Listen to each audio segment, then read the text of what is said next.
Это могила Ибрагима, сына пророка Мухаммада, да благословит его Аллах и приветствует.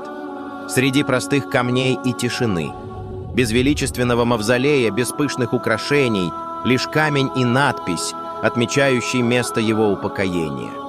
Ибрагим прожил всего около 16 месяцев.